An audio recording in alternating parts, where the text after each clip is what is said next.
Olá, seja bem-vindo a mais um programa Cenário RH. E hoje um dia mais do que especial, Dia do Profissional de Gestão de Recursos Humanos. Então, eu, em nome de todo o Conselho Regional de Administração do Rio de Janeiro, parabenizo cada um de vocês, em especial os dois especialistas que estão aqui com a gente hoje, que é o professor John Simbal e o administrador Wagner Salles, membro da Comissão Especial de Recursos Humanos aqui do Conselho. E a gente vai falar aqui hoje sobre qualificação e mercado de trabalho para o profissional de RH. Um presentão para você hoje, nessa data tão especial. Bom, então, para começar esse bate-papo, eu convido o administrador Wagner, que é o nosso anfitrião, o anfitrião aqui da nossa comissão, para dar as boas-vindas ao professor John. E, mais uma vez, parabenizar você, Wagner. Obrigado, Érica. Obrigado aí pelas saudações, pelos parabéns, pelas congratulações. E obrigado a você que está aqui assistindo a gente, né, em especial para buscar mais aprimoramento, buscar mais conhecimento, aperfeiçoamento sobre a nossa área de recursos humanos e tentar melhorar um pouquinho as nossas práticas e, quiçá, as nossas empresas e, quiçá, a nossa sociedade, e, quiçá, o nosso mundo. John, muito obrigado pela sua presença aqui, você é um querido. O John foi meu professor há pouco tempo num curso que eu fiz, eu não podia deixar de trazê-lo aqui para compartilhar com todo mundo um pouquinho do conhecimento, da experiência dele. Então, João, muito obrigado desde já pela sua disponibilidade aqui com a gente. Eu é que agradeço muito pelo convite, é um grande prazer estar com vocês e comemorar juntos esse dia do profissional de RH. Dar aula para você, Wagner, foi um grande desafio, dava medo, porque uma fera dessas na sala, com um currículo fantástico, né? Eu, modestamente, procurei compartilhar um pouco, né, da vivência, o que ajuda a ser muitos anos de vida. Mas você tem uma bagagem acadêmica notável, cara. Obrigado. Mesmo, obrigado a você, João, pela generosidade. Érica? Bom, e falando em currículo, o nosso convidado, ele é professor dos cursos de MBA, da pós-graduação da FGV, desde 2008, mestre em administração, graduado em sociologia pela USP, ele está em São Paulo, a gente estava falando sobre isso aqui nos bastidores, né? Ele tem especialização em gestão do conhecimento, capacitação como professor tutor pela FGV e atua desde 1984 em gestão de pessoas. Então, com toda a modéstia dele, elogiando Wagner, eu tenho certeza que a gente vai ter hoje uma grande aula de recursos humanos, uma grande aula de gestão de pessoas. Bom, sem mais delongas, vamos começar, vamos ouvir o professor John. Vamos começar falando sobre a emergência na adoção de tecnologias que a gente teve agora na questão da pandemia. Foram 2 anos no minimamente intensos, né, que a gente teve um boom de processos virtualizados, de serviços digitalizados, até mesmo os professores tiveram que aprender de uma hora para outra como dar aula online, né? Então, nesse cenário atual, né, depois, nesse pós-pandemia, que não é tão pós ainda, mas nesse cenário atual, você considera que estamos prontos para pensar de uma maneira digital a área de RH, além de apenas operar as tecnologias, além de ser muito mais do que fazer entrevista online? Ou a gente ainda precisa caminhar um pouco para a real transformação digital do RH, John? Érica, bela descrição do nosso cenário e uma questão extremamente desafiadora. Como a gente sabe, a adoção de novas tecnologias na área de RH se deu mais intensivamente pela seleção, né? Até pela facilidade que esse processo traz, né? De utilizar recursos para buscar candidatos, fazer etapas automatizadas do processo. Durante a pandemia, uma outra área que ganhou grande ímpeto e segue no segundo lugar é justamente a parte de desenvolvimento de pessoas, né?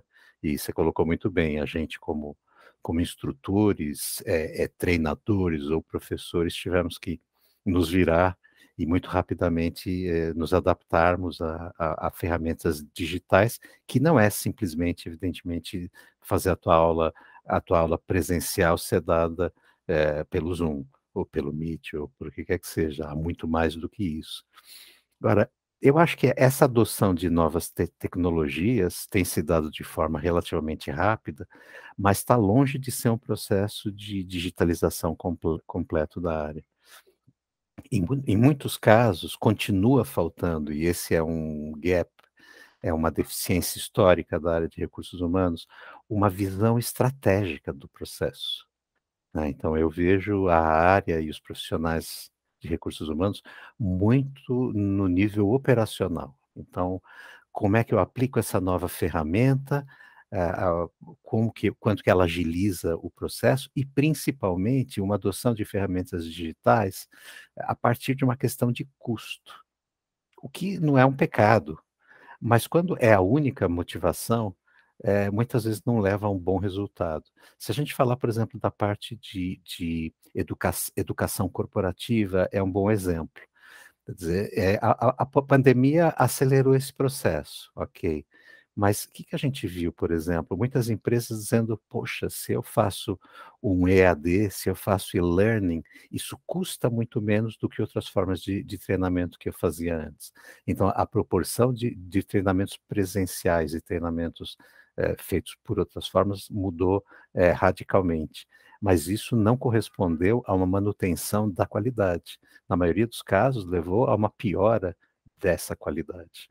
Então, esse drive, né, do custo está levando a uma decisão que está longe de ser o que seria uma transformação digital de fato.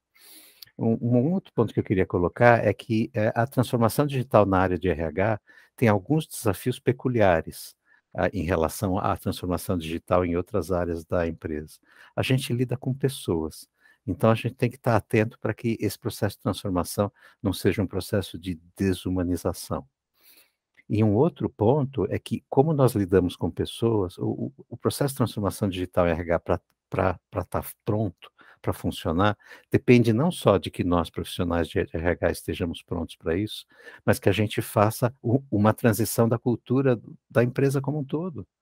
Porque, pegando mais uma vez esse exemplo dos cursos dados cursos dados à distância, podemos estar usando as melhores ferramentas e da forma mais adequada, mas muitas vezes quem está do outro lado ainda não desenvolveu uma cultura de como fazer um curso à distância, que precisa ter uma outra cabeça, depende muito mais da autogestão do nosso aluno, vamos dizer assim. Gostaria de complementar, Wagner? Eu acho fundamental esse ponto que o João trouxe para a gente em relação a essa mudança de cultura e essa humanização, porque muitas vezes a gente vê uma grande ênfase na adoção das tecnologias em termos de operação, né? Parece que a gente está formando pessoas ou qualificando pessoas para operar só as tecnologias, ou exigindo que essas pessoas saibam operar as tecnologias. Mas essa digitalização vai muito além da operação, ela vai na mudança cultural, as mentalidades do que fazer com essas tecnologias, é não ficar escravo da tecnologia, mas sim saber usar a tecnologia ao nosso favor, para evitar problemas, como o João falou, né, de desumanização, muitas vezes até vieses preconceituosos por meio das tecnologias, na forma como a gente alimenta essas tecnologias e analisa os dados. Então, pensar nesse perfil mais analítico, mais cultural, em termos de áreas de RH, como uma área estratégica para o negócio, acho que são dois pontos fundamentais que o João colocou para a gente.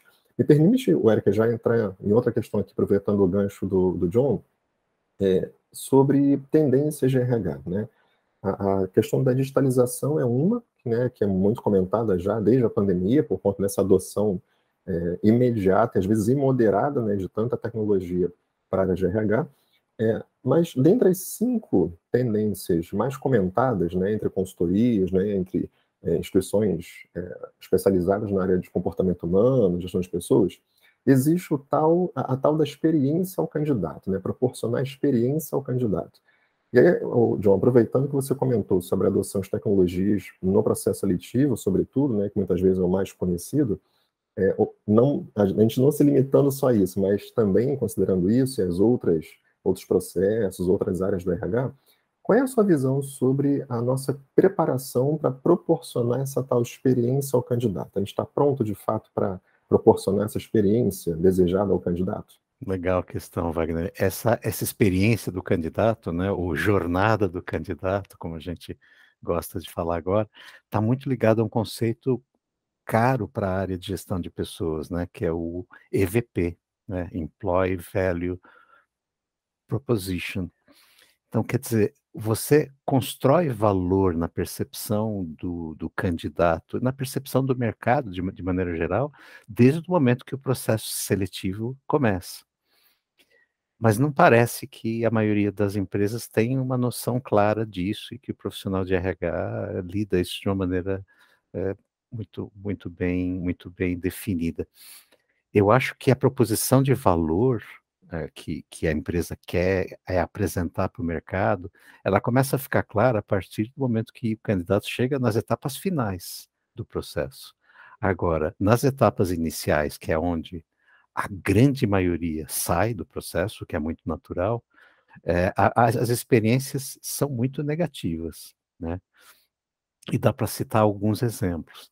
Então, temos aquelas ferramentas extremamente úteis que essas ferramentas digitais colocam disponíveis, mas aí o candidato vai lá, responde um teste e responde outro. Então, uma das queixas é processos seletivos com etapas sem fim.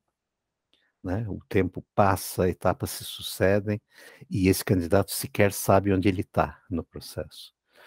Uma outra coisa que eu vejo frequentemente como queixa é aquele candidato responder um teste de um tipo X em uma ferramenta dessas, se candidatando para uma vaga.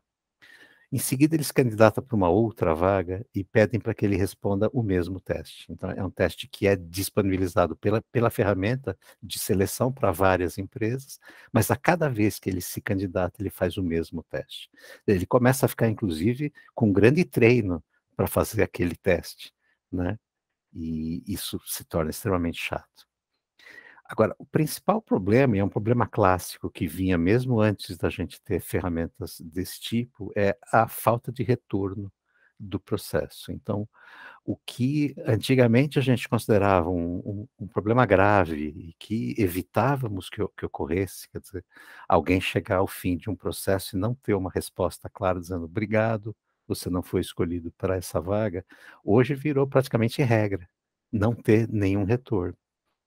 Então, no final das contas, eu acho que nós estamos proporcionando para os candidatos uma experiência que não agrega valor à marca da empresa, e é importante a gente lembrar que esse candidato também consome, também vai influir na reputação da marca. Perfeito, João.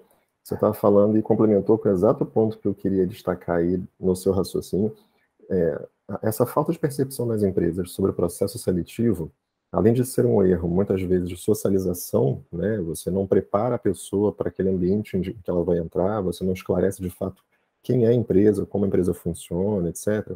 Até passando pelas questões mais, não só técnicas como humanas, do retorno ao candidato, né? Da transparência do processo seletivo. Essa questão da reputação parece um dos fatores que parece que nunca passou, né, pela cabeça de alguns gestores no nosso campo no mercado de trabalho. E enquanto a gente discute muito a responsabilidade social, né, as práticas de RH sobre a minimizar riscos, né, pelas tomadas de decisão ou pelas operações da empresa, a gente enfatiza muito isso porque parece que dá mais visibilidade, mas deixa, de fato, outras práticas socialmente responsáveis com um custo mínimo, né, que é tratar um processo seletivo da forma correta, tratar um candidato, mesmo que ele não entre, de uma forma correta, porque, exatamente como você falou, ele vai ser uma ponte de repercussão dos processos da empresa, tanto como consumidor como profissional no mercado de trabalho. Acho que esse é um dos pontos fundamentais para a gente poder prestar atenção daqui para frente nas nossas áreas de RH, sobretudo pensando nessa questão social, pensando em questões de proteção de dados, né? Também tenho ouvido muitas pessoas que fazem processos seletivos, não passam, mas não sabem que fim, né, os dados dessas pessoas vão levar na empresa, com quem que a empresa vai compartilhar, durante quanto tempo esses dados vão ficar disponíveis na empresa, né, sob o controle da empresa. Enfim, muitas questões aí para a gente se debruçar em relação ao processo seletivo e essa tal experiência do candidato, que não deixa de ser uma experiência social, uma experiência de um futuro empregado, né, Érica? Com certeza. E fazendo uma ligação entre essas duas perguntas, né, entre esses dois papos aí que vocês tiveram, no início do questionamento, né? O professor John falou sobre a importância do RH ser uma parte estratégica, fazer parte da gestão estratégica da empresa, não somente operacional. Fizemos todo o fio e agora, no final, falamos sobre a reputação, né, da empresa baseado na experiência do candidato, né? Falamos aí de pessoas em todos os momentos, né? E hoje, né, por mais que a gente fale sobre ESG, sobre desenvolvimento sustentável, sobre desenvolvimento social dentro das organizações, nós vivemos em um mundo onde os profissionais estão sofrendo muito psicologicamente, onde a síndrome de burnout é muito forte, temos depressão, ansiedade, etc., presentes. Então, o RH seria uma parte vital para melhorar o ambiente das empresas, né? E evitar que isso aconteça, seja com o candidato, seja com o alto diretor. Por que vocês acreditam que ainda há resistência das organizações para o profissional de recursos humanos, para a área de recursos humanos, que às vezes é enorme, fazer parte dessas decisões estratégicas e melhorar esse ambiente de trabalho, ajudar as pessoas nesse momento tão complexo que a gente está vivendo de transformação digital, pandemia, etc, etc. Essa pergunta mais difícil, vou deixar para o John responder primeiro, e aí depois do que ele fala, eu complemento com o que sobrar. Pensei que dessa vez você ia começar. Sabe, eu acho que, primeiro, essa questão que você colocou é a central mesmo, quer dizer, RH ocupar um papel estratégico no contexto da empresa. Eu estou lá com uns 30 e tantos anos de carreira, né? E essa é a discussão que eu escuto desde que eu comecei a minha carreira. Quando eu vou num congresso de RH hoje em dia, eu ouço as mesmas questões que eu ouvia naquela época. Eu acho isso incrível. Mas eu acho que, em certa medida, Érica, não é a empresa que não dá o papel estratégico que a RH precisa ter. Em alguns casos isso é fato. Mas muitas vezes RH não ocupa o lugar na mesa que deveria ocupar. Quer dizer, até tem o assento, mas não exerce o papel. Então o RH não coloca as questões estratégicas de pessoas, de comportamento organizacional, o valor estratégico de desenvolver as pessoas alinhado com as demandas futuras da empresa, as questões de sucessão, de desenvolvimento, questões extremamente nobres que perpassam a área de RH em qualquer época, né? As quais se somam essa que você colocou agora, então a questão do adoecimento no trabalho, a questão da grande renúncia que tem surgido, né, nos países mais desenvolvidos, onde há um nível de desemprego baixíssimo, né, e as pessoas começam a não querer ficar no trabalho, não querer voltar para o trabalho, né, olhando para a qualidade de vida, olhando para outras questões. Problemas que não nos afetam tanto no Brasil, porque, afinal de contas, nós estamos tentando ter algum trabalho e alguma renda. Então, acima de tudo, o RH precisa ocupar essa cadeira, né? Precisa se colocar no lugar certo. Queria passar a bola para você, Wagner. E complementando o que o João trouxe para a gente, olhando para um outro ângulo, além dessa questão do RH não ocupar de fato o seu papel, a gente tem que trazer um pouquinho, imagino eu, né, um pouquinho de discussão para o campo das pequenas empresas, que tomam, né, grande espaço do mercado de trabalho, porque a gente está acostumado muito a falar em médias e grandes empresas, né, como se fossem grandes casos, áreas de RH estruturadas, e muitas vezes nossos pequenos negócios, muitas vezes, para não dizer, né, é um eufemismo, para não dizer praticamente sempre, a gente não tem uma área de RH estruturada. A gente tem práticas de RH, pessoas executando atividades de RH, e muitas vezes qualificadas ou não. E eu acredito que o imediatismo também que o sistema, né, empresarial exige hoje em dia, não proporciona esse tempo, essa qualidade de pensamento em se tratar adequadamente da questão subjetiva, de se preparar com uma questão mais humana, esse profissional. A gente fala muito em humanização hoje, né? Muitos dizem até reumanização. Eu até brinquei em outras participações, em outras programações que a gente fez, que para você reumanizar, um dia você tem que ter sido humanizado, né? Eu não sei nem se a gente foi humanizado um dia para a gente reumanizar o trabalho. Mas essa questão de humanização não precisa ser vista com uma ótica mais, de fato, sociológica, né? Quem é esse ser humano? Qual é a natureza desse profissional que está comigo? Então, Érica, acho que essas questões, elas precisam ser discutidas.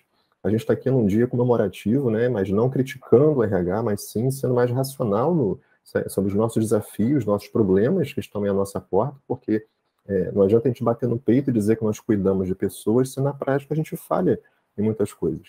Eu acho que muitas vezes a gente acaba sendo rendido, né, por esse imediatismo de resultados a curto prazo, de lucros a qualquer custo, de sempre ser tratada a área de RH como um custo e não como investimento, e investimento a longo prazo e não em curto prazo. Acho que esses temperos todos aí precisam fazer parte dessa nossa reflexão sobre esse ponto mais estratégico da RH. Deixa eu só fazer um pequeno adendo à tua colocação, até para trazer um pouco de, assim, tem uma notícia boa nessa história, né? Eu refiz as minhas contas e são quase 40 anos que eu estou nessa área. E, sem dúvida alguma, RH tem ocupado um papel muito mais estratégico do que antes.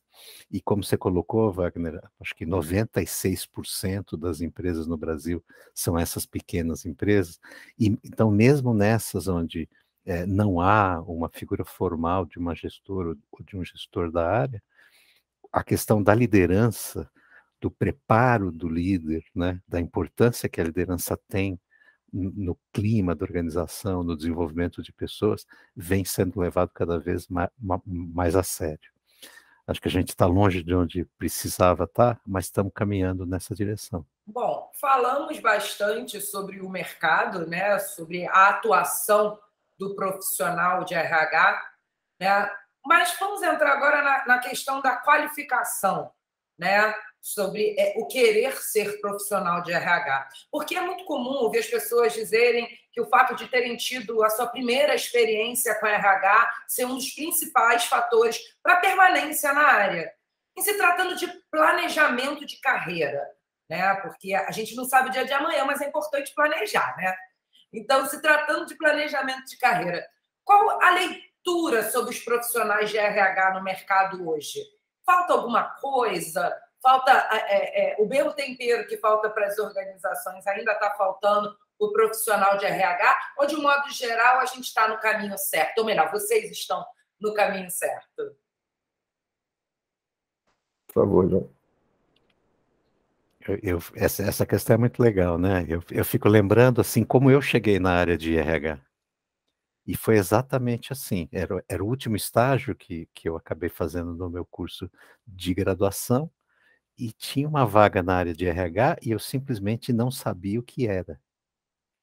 Falei, bom, não sei o que é, vamos lá fazer, né? E eu dei essa sorte na vida, de olhar e falar, puxa, mas é isso que eu quero fazer. E estou na área a minha vida inteira. Então, realmente é muito raro que o profissional de RH tenha chegado à área por uma vocação. Eu sempre fiquei pensando numa cena do seguinte tipo: você entra numa sala de aula do penúltimo ano, ou do último ano de administração da UFRJ ou da PUC, e pergunta assim, quem quer trabalhar na área de finanças? Eu acho que um monte de mão vai se levantar. Quem quer trabalhar na área de marketing? Acho que um outro tanto igual vai se levantar. Quem pretende trabalhar com RH? Talvez uma ou duas mãos. Então, isso explica uma certa defasagem que os profissionais da área têm, porque frequentemente não foi uma vocação que nasceu lá no início, né? E acho que está ligado ao mesmo problema. Quer dizer, assim como a RH não ocupa uma posição estratégica na empresa, a área não tem tanto apelo, né? Não tem uma imagem tão atraente, né? Não se valoriza tanto. E vai daí, então, um profissional chegar lá, nem sempre porque escolheu essa área.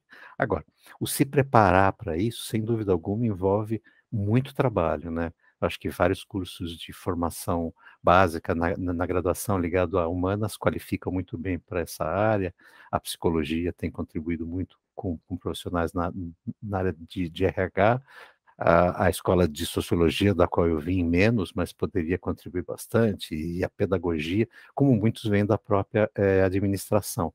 Eu acho que uma coisa adicionalmente que o profissional de RH precisa ter, principalmente quando ele não é um administrador, é buscar numa pós-graduação, em uma extensão, ter essa visão administrativa e ter essa visão ampla das áreas da empresa, para que ele não seja tão estritamente focado, estreitamente talvez focado no tema. E por fim, como a gente está falando da importância de se preparar para os processos digitais, esse vai ser o profissional super demandado daqui para frente. Então, também buscar qualificação nesses aspectos, né, para já chegar como um profissional,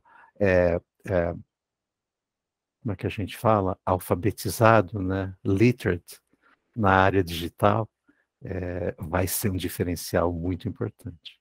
Essa questão que o João está comentando vai ao encontro do que a gente vê um pouquinho na prática, que é um certo paradigma ainda operacional da área de RH, né, em que muita gente fala, quando a gente trabalha em RH, as pessoas acham que ainda é o velho DP, né, departamento pessoal, que é aquela questão burocratizada, muito em parte também por conta, né, retomo aqui a questão das pequenas empresas que não tem uma estrutura, né, de RH preparada, qualificada, mas uma questão mais legalista, né, mais legal, digamos assim, né, trabalhista, contábil, de registro, admissão, ver os direitos da pessoa, demitir e, né, ficar aos olhos da lei totalmente kit, né, totalmente correta, adequada. Essa visão ainda, eu acho que a gente trabalha um pouco ainda com esse paradigma no mercado, né? Que esse profissional de RH ainda não, ou as pessoas não enxergam que o profissional de RH é um profissional extremamente estratégico, assim como é o de finanças hoje em dia, né? Ninguém, quando fala em finanças, imagina somente uma questão burocrática de finanças, né? De preencher uma planilha Excel ou preencher um sistema qualquer financeiro e pronto, acabou. Assim como todo mundo imagina que um profissional de finanças tem que tomar decisões em cima de dados, como o João acabou de falar, o profissional de RH daqui para frente vai ser, precisa ser, aquela imagem profissional que toma decisões em cima de dados, que não é escravo dos dados, não é escravo da tecnologia, mas sabe lidar com o humano por meio dos dados, por meio desse mapeamento. Aproveitando a questão de carreira que a Érica trouxe para a gente, João, queria então te colocar aqui, talvez, né, pela minha última questão para você, sobre esse período de retomada econômica aí pós-pandemia. A gente teve uma sacudida, né, nas estruturas empresariais por conta da pandemia, uma sacudida forçada, muitos processos foram revistos, legislações novas apareceram.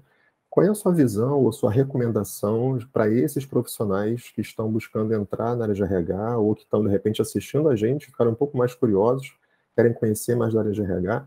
Que tipo de preparação, que tipo de plano, planejamento, de carreira que seja, esses profissionais precisam buscar daqui para frente? Eu acredito muito nessa formação básica, vamos dizer assim, dual. Quer dizer, se esse profissional já tem uma graduação, uma formação básica na área de humanas, né?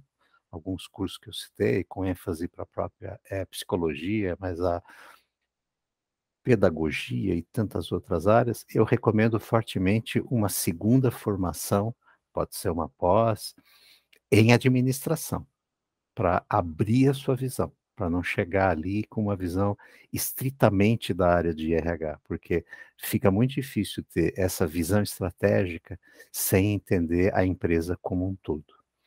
E da maneira inversa, quer dizer, aquele profissional que já é graduado ou que está no final do curso de administração, buscar uma pós em recursos humanos mesmo, ou em alguma formação nessas ciências humanas que apoiam muito a atuação na nossa área.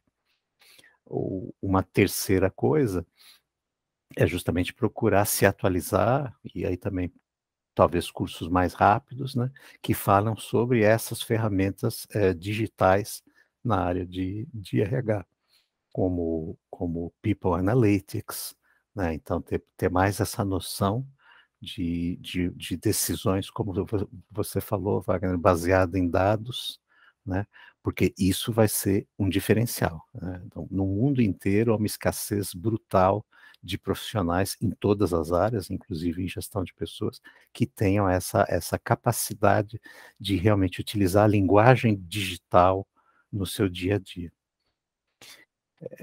Procurar conhecer bem a área, né, se informar mais, e acho que um último toque, né, é sempre lembrar da importância do networking.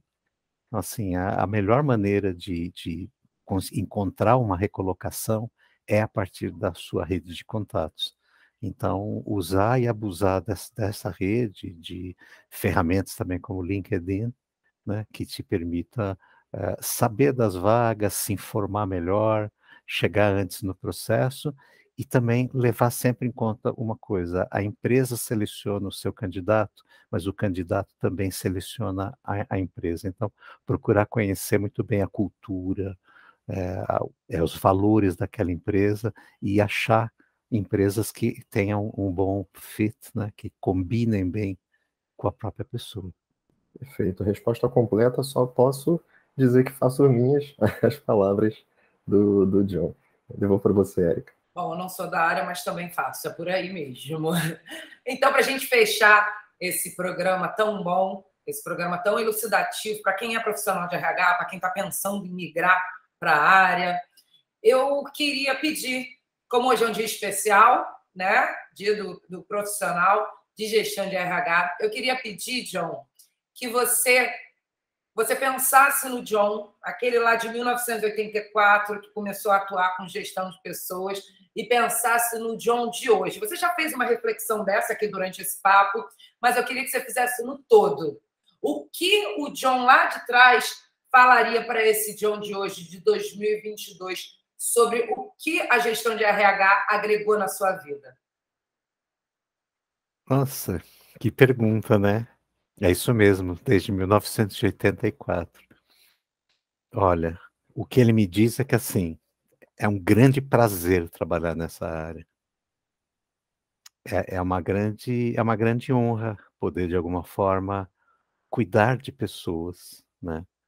Eu gosto muito das questões ligadas ao trabalho, então cuidar de pessoas no trabalho, particularmente para mim, faz sentido, né? Ao longo desses anos, eu identifiquei que o meu propósito, né, o que me motiva na vida é trabalhar com o desenvolvimento de pessoas. Então, o prazer de lidar com isso, quando eu estou dando um curso, quando eu estou fazendo um team coaching, ou quando eu estou implantando uma política, uma prática numa empresa, é de pensar, isso vai propiciar uma melhora na vida das pessoas no sentido do seu pleno desenvolvimento, da sua plena realização, né? Então é muito feliz para mim poder trabalhar com isso. É realmente super legal, é o que eu consigo dizer. Acho que a gente tirou a sorte grande com esse convidado para esse dia especial, hein, Wagner? Com certeza. Por isso que eu quis trazer aqui o João para conversar com a gente, porque eu acho que ele reúne tantas características bacanas para a gente aprender como referência. A humildade, a simplicidade como pessoa, essa vasta experiência, né? Ele falando no início, né, sobre a minha experiência não é um terço do que a experiência que o João tem na prática de mercado. É muito bacana a gente ouvir esses relatos, essa vivência ao longo do tempo, né? Essa riqueza de detalhes, riqueza de conhecimento efetivo, prático, para ajudar a gente a caminhar nessa área. João, quero te agradecer muito por ter aceitado esse convite. Foi um prazer enorme para mim, uma satisfação, felicidade para mim poder compartilhar com você esses momentos aqui um pouquinho. Obrigado pela sua contribuição. Érica, obrigado pela sua parceria mais uma vez aqui no nosso programinha, né, de RH, os nossos destaques aqui sobre as questões de RH. E obrigado a todo mundo aqui com a gente assistindo até agora e pode compartilhar isso. Com certeza, não só compartilhar o vídeo, mas compartilhar também o conteúdo da gente para outras pessoas, para a gente divulgar, né, disseminar essas reflexões, esses desafios para melhorar a nossa prática no mercado de trabalho de RH. Obrigada, Wagner. Obrigada, John. E obrigada a você que assistiu a gente até aqui, que assistiu esse cenário RH. Pode ter certeza que vamos trazer novos conteúdos, mais novidades para vocês em breve. Eu aguardo vocês no próximo programa. Tchau, tchau.